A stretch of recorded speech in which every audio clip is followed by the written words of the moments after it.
we're back, and John is going to show off some painting techniques. We're also going to paint from our joint feelings. Yes. So that's exciting. So tell us, how do you like to paint? How do you start your process? Okay, so for this process, this kind of meditative painting process, we're going to start by because this could take a long time, like an inventory of our feelings, but it's like thinking about, well, how am I feeling right now? You know, am I happy? Am I sad? Am I anxious? You know, am I stressed? Am I mad? You know, am I really, really mad? And then thinking about, okay, what color am I supposed to pick that's associated with that feeling that I'm feeling? You know, and so I guess I could ask, how are you feeling right now? Anxious. Oh, really? Okay, so yeah, go with. So you ought to choose the color you're supposed to choose. Since you said anxious, I'm going to go with yellow. And I'm going to be painting on the side. And I'm going to be much more messy with what I'm doing. Yeah, I'm going to be, because we're supposed to be messy. Art is, I call it messy philosophy, being an artist. Ooh, look at you already in the, making different colors. Yep. And so I'm going to go with a circle here. And so the type of strokes that you do, I guess, employ can make it look a certain way. You know, if you've got like short strokes or kind of,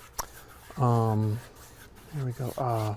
Oh gosh, that's looking great. That's I know, right? Great. She's a natural craftswoman, so she is literally, I already feel like you're making like the sun and the sunset. Well, yes, and that's what's so powerful too, because it means something else to someone else, probably who takes a look at it. That's what I like about art. You know?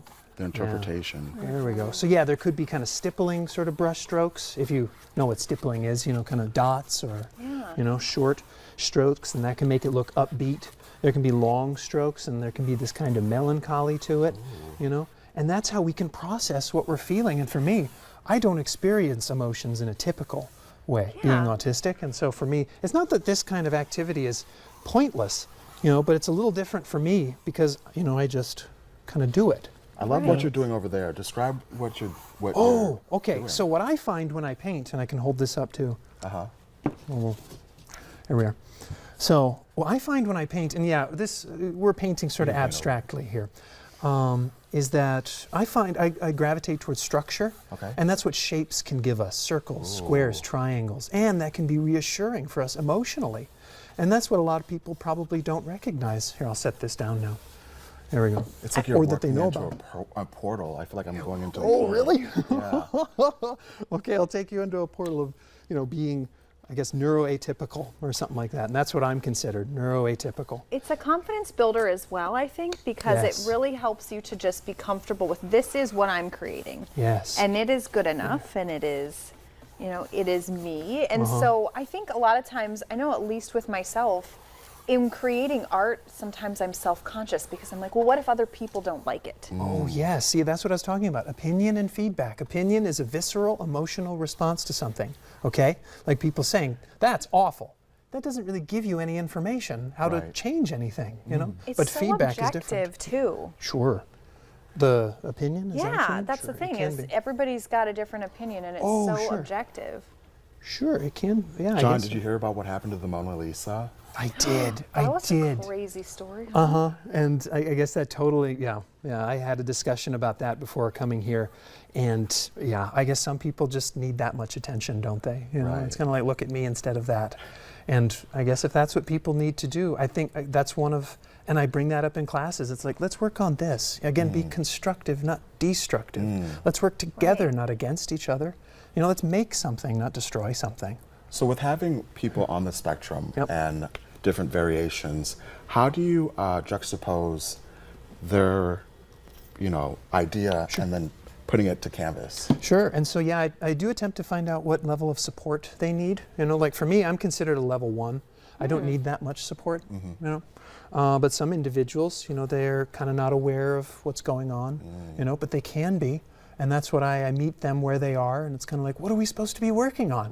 Is that it? Okay, you know. And then I talk about, you know, it's like, well, what is it that inspires you? What's your favorite artist? I ask that, you know. And if they don't know, we look up an artist, we find out, you know. That's incredible. It really does speak to the value of art therapy. Oh, yes. I think of how people can kind of express things without saying them. Sometimes we have challenges with words, especially kids. It's very difficult for a kid to tell you how they're feeling. Sometimes it's a little easier for them to just show you through an activity. Exactly, exactly. And so that's what this sort of exercise does, provide people.